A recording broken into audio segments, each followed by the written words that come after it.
가끔은 이유보다 먼저 마음에 닿는 이야기, 운명 같은 인생입니다. 혹시 이런 생각해 보신 적 있으신가요? 사람을 만날 때마다 마음이 편한 사람이 있는가 하면 아무 일도 없었는데 집에 돌아오면 괜히 기운이 빠지고 찝찝한 기분을 들게 하는 사람도 있는지 말입니다.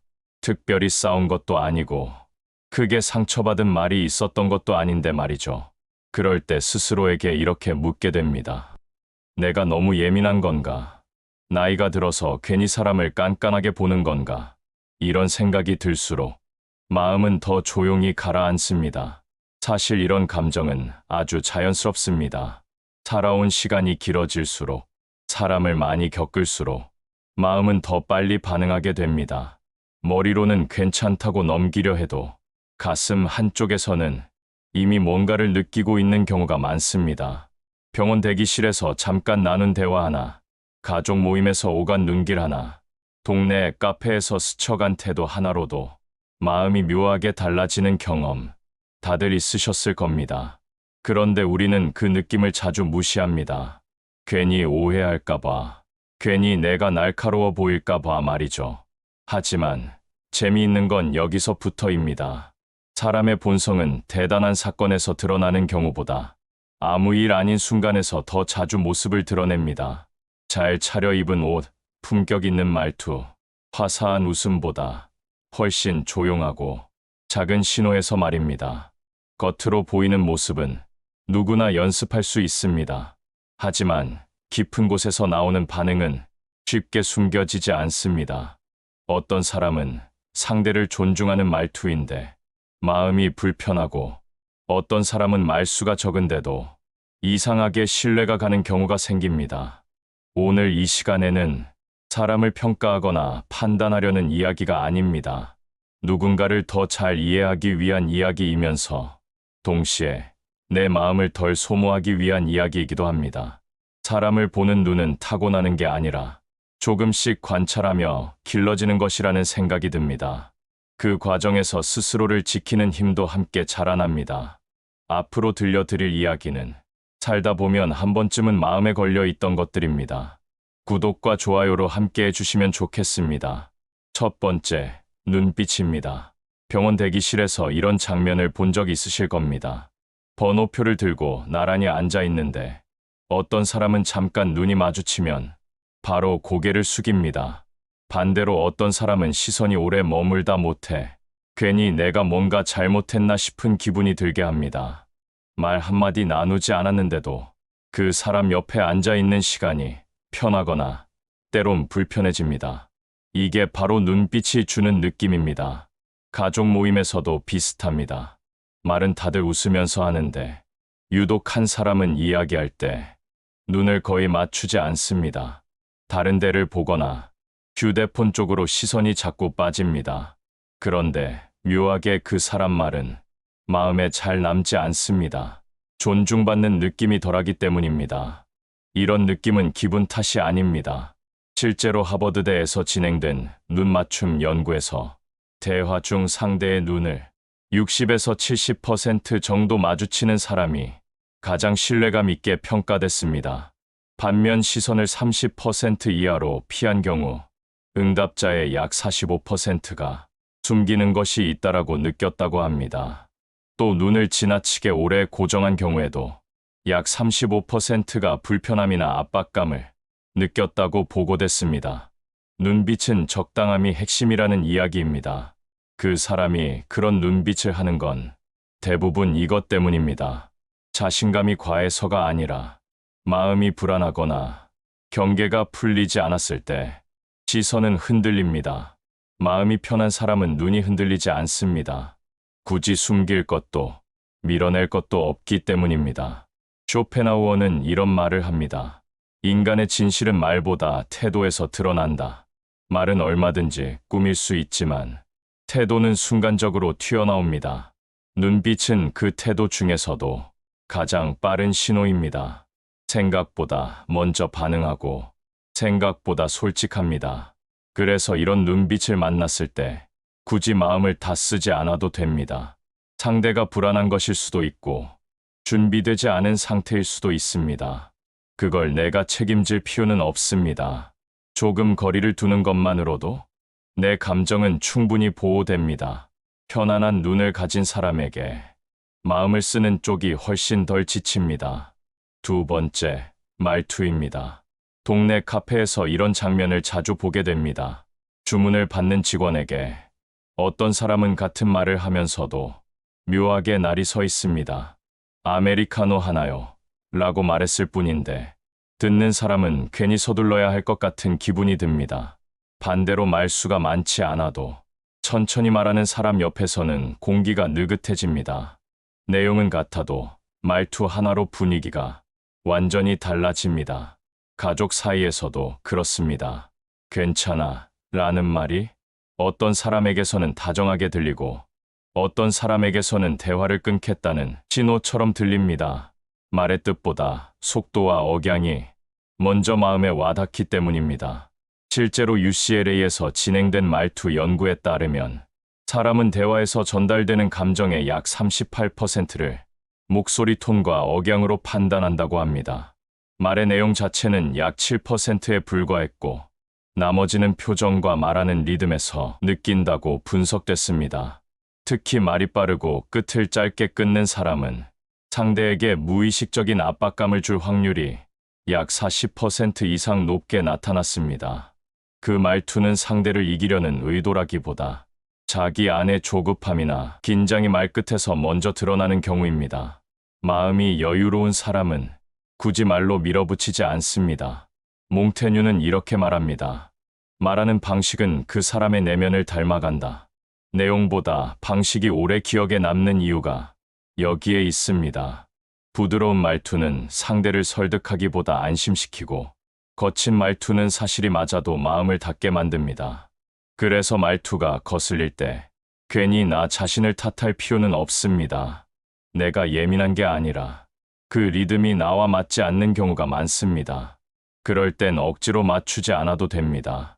조금 마음을 떼어내는 것만으로도 감정은 훨씬 가벼워집니다.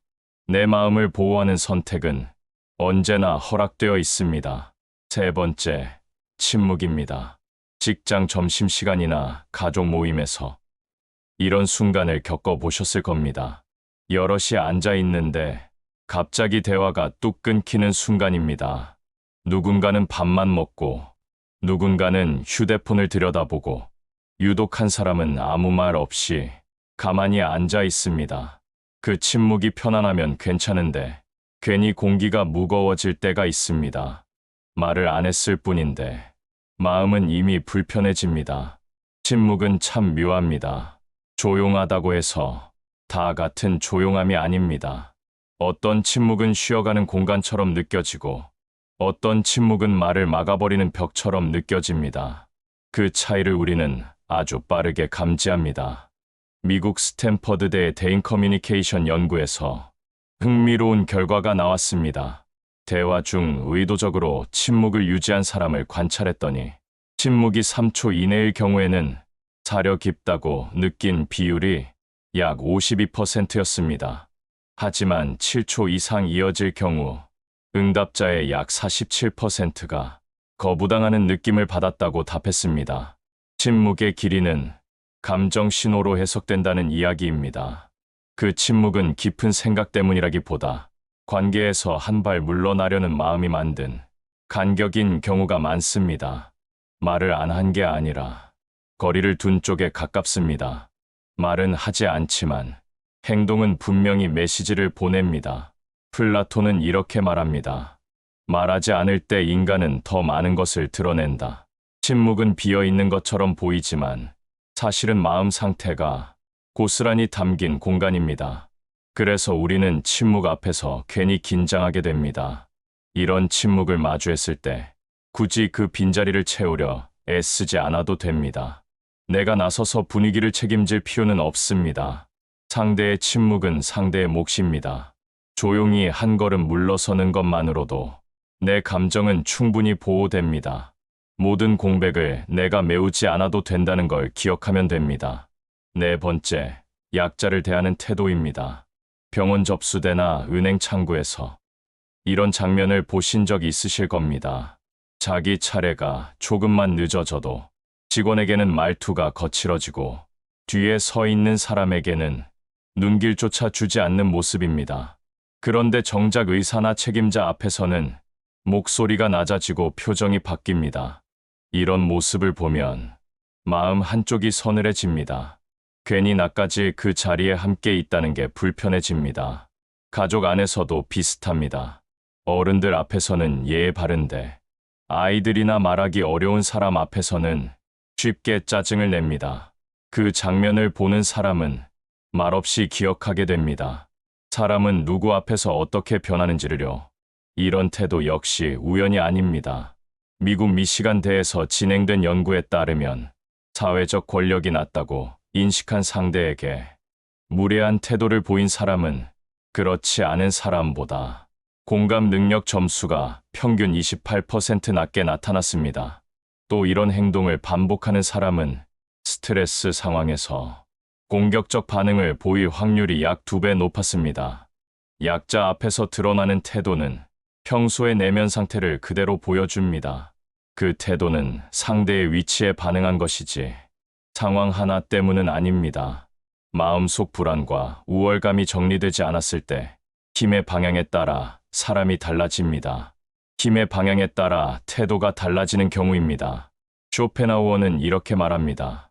인간의 품격은 강자 앞이 아니라 약자 앞에서 드러난다. 보여줄 필요가 없을 때 드러나는 모습이 그 사람의 진짜 얼굴이라는 뜻입니다. 그래서 우리는 그런 장면 앞에서 마음이 먼저 반응합니다. 이런 태도를 봤을 때 굳이 이해하려 애쓰지 않아도 됩니다. 그 사람을 고치려 들 필요도 없습니다. 내가 할 수 있는 건 거리를 정하는 일입니다. 조금 선을 긋는 것만으로도 내 감정은 훨씬 안전해집니다. 내 마음을 지키는 선택은 냉정함이 아니라 존중입니다. 5번째, 사소한 부탁입니다. 가족 모임이나 이웃 사이에서 이런 경험을 하셨을 겁니다. 이것 좀 부탁해도 될까요? 라는 말이 참 가볍게 들리는데 막상 그 부탁을 받고 나면 마음이 편하지 않은 경우입니다. 부탁은 작았는데 거절하기 어려운 분위기가 함께 따라옵니다.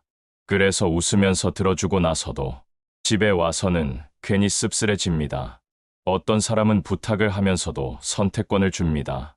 안 되면 괜찮아요. 라는 말이 진짜로 느껴집니다.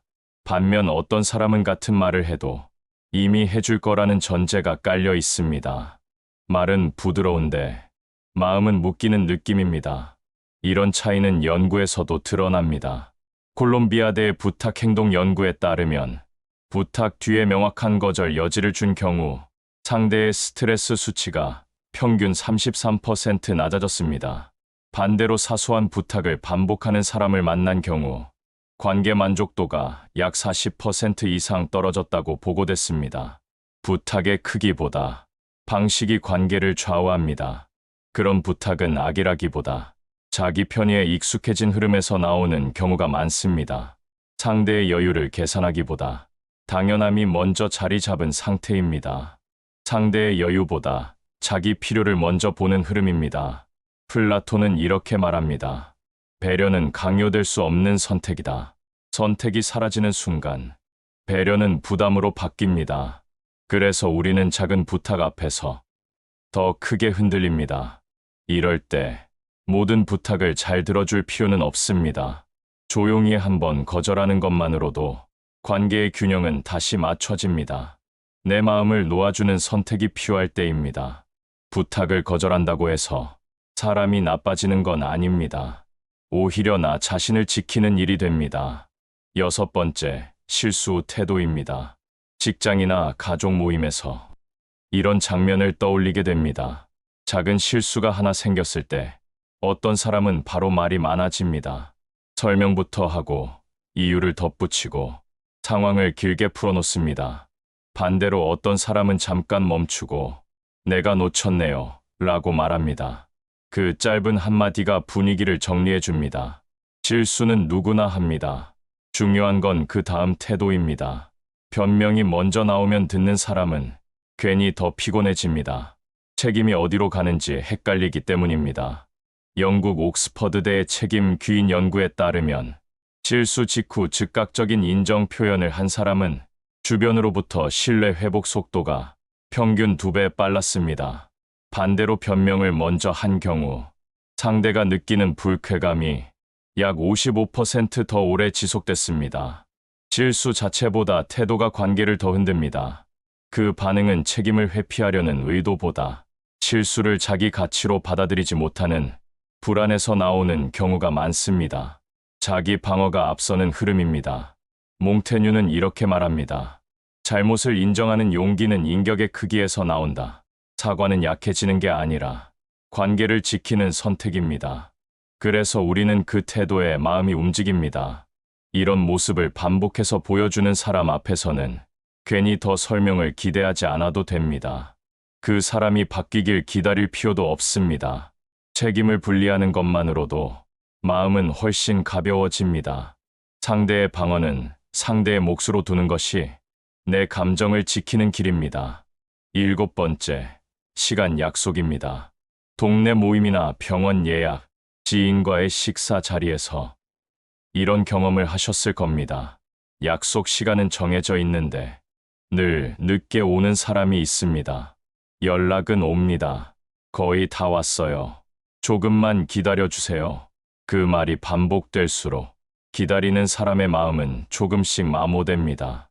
크게 화낼 일은 아닌데 이상하게 존중받지 못한 느낌이 남습니다. 반대로 늘 조금 일찍 와서 조용히 기다리는 사람도 있습니다.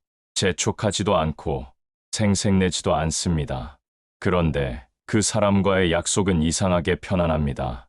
시간이 아니라 마음을 맞추고 있다는 느낌이 들기 때문입니다. 이 차이는 심리 연구에서도 분명히 나타납니다. 미국 캘리포니아대의 시간 인식 연구에 따르면 약속을 반복적으로 지키지 않는 사람은 관계에서 상대를 우선순위로 인식하지 않을 확률이 약 60% 높았습니다. 또 약속 시간에 대한 인식이 느슨한 사람일수록 자기중심적 의사결정 성향 점수가 평균 35% 이상 높게 나타났습니다. 시간은 곧 태도라는 뜻입니다. 그런 태도는 바쁨의 문제가 아니라 상대의 시간을 자신의 시간만큼 무겁게 느끼지 못하는 습관에서 비롯되는 경우가 많습니다. 의도보다 습관이 먼저 나오는 경우입니다. 쇼펜하우어는 이런 말을 합니다. 시간을 다루는 방식에 인간의 진심이 담긴다. 시간은 돈보다 더 솔직합니다. 다시 돌려줄 수 없기 때문에 어디에 쓰느냐가 곧 마음의 방향이 됩니다. 그래서 이런 약속 앞에서는 계속 기다리며 마음을 소모하지 않아도 됩니다. 한 번쯤은 선을 그어도 괜찮습니다. 내 시간을 지키는 선택은 이기적인 행동이 아닙니다. 나를 존중하는 방식입니다. 시간을 가볍게 여기는 사람에게까지 내 마음을 다 쏟을 필요는 없습니다. 우리는 살면서 수없이 많은 사람을 만납니다. 그중 어떤 사람은 기억에 오래 남고 어떤 사람은 스쳐 지나갑니다. 그 차이는 대단한 사건이 아니라 아주 작은 태도에서 생깁니다. 말 한마디, 눈길 하나, 잠깐의 침묵 같은 것들이 사람의 마음을 드러내고 관계의 방향을 결정합니다. 그래서 사람을 이해한다는 건 상대를 분석하는 일이 아니라 내 마음이 어디에서 불편해지는지를 알아차리는 일입니다. 모든 사람을 다 이해하려고 애쓰지 않아도 됩니다. 모든 관계를 끝까지 책임질 필요도 없습니다. 조금 거리를 두는 선택은 도망이 아니라 내 감정을 아끼는 지혜가 됩니다. 사람을 이해하려 애쓰다 보면 정작 내 마음을 놓치는 순간이 많습니다. 이제는 모든 태도에 설명을 붙이지 않아도 됩니다. 느낌이 먼저 왔다면 그걸 존중해도 됩니다. 오늘의 이야기가 누군가를 바라보는 마음에 작은 여유가 되었으면 합니다. 운명 같은 인생이었습니다.